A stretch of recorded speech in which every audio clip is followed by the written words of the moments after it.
తాకట్టులో ఉన్న బంగారాన్ని విడిపించి ఆ రోజున్న మార్కెట్ ధర కట్టి మిగిలిన డబ్బును మీకు అందిస్తుంది ఎస్వీఎస్ గోల్డ్.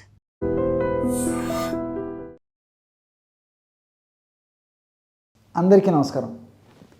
నేను మీ ఆయుర్వేద డాక్టర్ చిట్టిపట్ల మధుసూదన సింహని.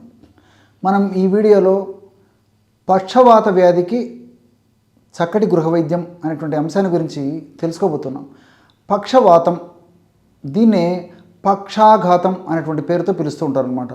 ఆయుర్వేద వైద్య విధానంలో వేలాది సంవత్సరాల క్రితమే మహర్షులు ఈ యొక్క పేరుని సూచించి ఆ పేరుని స్థిరపరిచి చక్కటి చికిత్సా విధానాన్ని గురించి కూడా తెలియజేయడం జరిగింది. పక్ష ఆఘాతం, పక్షాఘాతం. పక్షం అంటే దేహంలో సగభాగం అని చెప్పుకోవచ్చు. అంటే పక్షం దేహంలో సగభాగం, అంటే దేహంలో సగభాగము అనారోగ్యానికి గురైపోయి చైతన్య రాహిత్యానికి గురి కావడం వల్ల ఏర్పడేటువంటి పరిస్థితి ఏదైతే ఉందో దాన్ని పక్ష ఆఘాతం అంటారనమాట. ఉదాహరణకి మనం ఒక నెలకు చూసుకున్నట్లయితే నెలని మాసం అంటారు కదా, మాసంలో సగం అంటే పక్షం అంటే 15 రోజులు. కాబట్టి సగం ఏదైతే ఉందో దాన్ని పక్షం అనేటువంటి పేరుతో పిలుస్తుంటారు. పక్ష ఆఘాతం అంటే దేహంలో సగభాగము అనారోగ్య స్థితికి పొంది చైతన్య రాహిత్యాన్ని పొందేటువంటి పరిస్థితి ఏర్పడుతుంది కాబట్టి దీన్ని పక్ష ఆఘాతం, పక్షాఘాతం అనేటువంటి పేరుతో పిలుస్తుంటారు. అట్లే ఆధునిక వైద్య విధానంలో హెమిప్లీజియా అనేటువంటి పేరుతో ఈ యొక్క వ్యాధిని చెప్పడం జరుగుతూ ఉంటుందన్నమాట. అట్లే లక్వా అనేటువంటి పేరుతో కొన్ని ప్రాంతాల్లో దీన్ని పిలుస్తుంటారు. అసలు పక్షవాతము లేదా పెరాలసిస్ లేదా హెమిప్లీజియా అనేటువంటి సమస్య వచ్చినప్పుడు సర్వసాధారణంగా మనకు లక్షణాలు మనకు బయట కనిపించేటువంటి పద్ధతిలోనే కనిపిస్తుంటాయి. అంటే మాట తడవడము, మాట స్పష్టంగా రాకపోవడము, నంగి మాట్లాడుతుండడము, నోటిలో చొంగగారుతుండడము, దీంతోపాటు ఒకవైపు కాలు అదేవిధంగా చెయ్యి చచ్చుబారిపోవడము, ఇక్కడ బయట కనిపించేటువంటి వాటితోనే మనం పక్షవాతం అని చెప్పుకోవడానికి చెప్తూ ఉంటాం. కానీ క్రియ అంతా మెదడులో జరుగుతూ ఉంటుంది.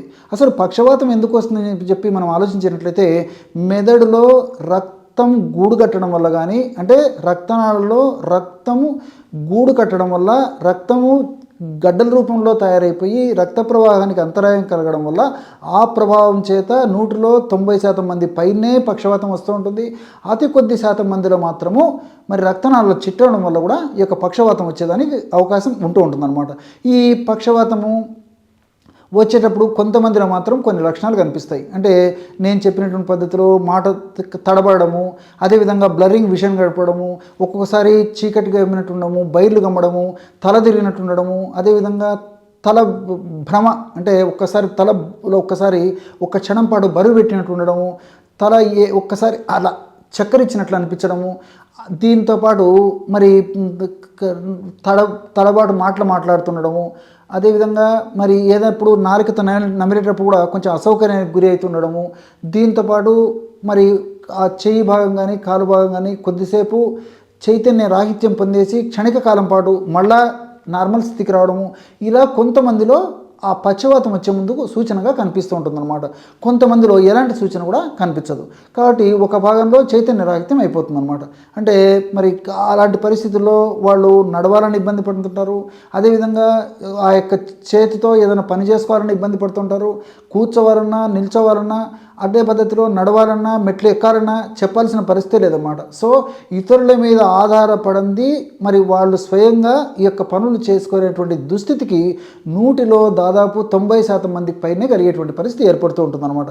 కాబట్టి ఈ యొక్క పక్షవాతం సమస్యను తగ్గించేందుకు ఆధునిక కృత్రిమ రసాయన ఔషధాలు వైద్యులు సూచించిన మేరకు వాడుకుంటూ ఇప్పుడు నేను చెప్పినటువంటి ఈ యొక్క గృహ వైద్యాన్ని పాటించడం వల్ల ఫలితాలు చాలా త్వరగా, సమర్థవంతంగా, శీఘ్రంగా, వెంటనే కలగడమే కాకుండా భవిష్యత్తులో మరలా ఈ యొక్క పక్షవాత సమస్య పునరావృతం కాకుండా ఉండేందుకు కూడా ఇప్పుడు మనం చెప్పబోయేటువంటి ఔషధ గుణాలు, రసాయన తత్వాలు సదా దేహంలో ఉంటూ కాపాడుతూ ఉండేటువంటి పరిస్థితి ఏర్పడుతుంది.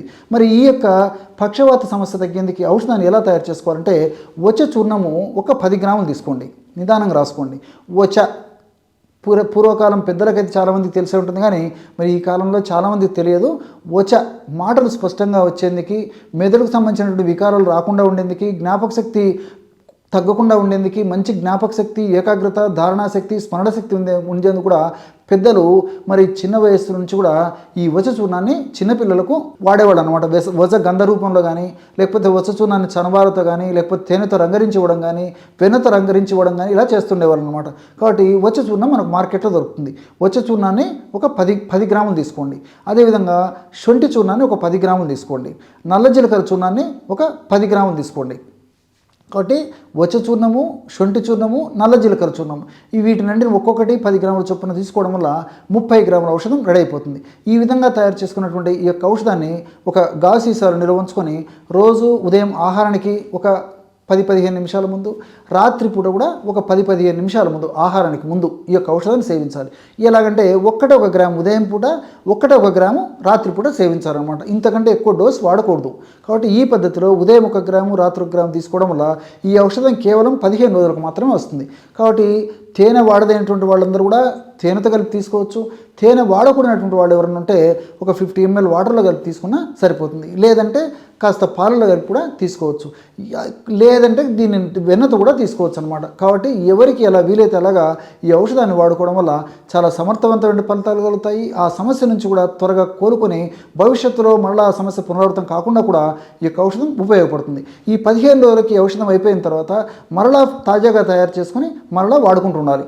దీర్ఘకాలం పాటు వాడినప్పటికీ అన్ని సైడ్ బెనిఫిట్స్ ఉంటాయి, ఎలాంటి సైడ్ ఎఫెక్ట్స్ కూడా ఉండవు. కాబట్టి మరి ఖచ్చితంగా వాడదైనటువంటి దివ్యమైనటువంటి ఔషధాల్లో ఈ యొక్క ఔషధం కూడా చెప్పుకోవచ్చు.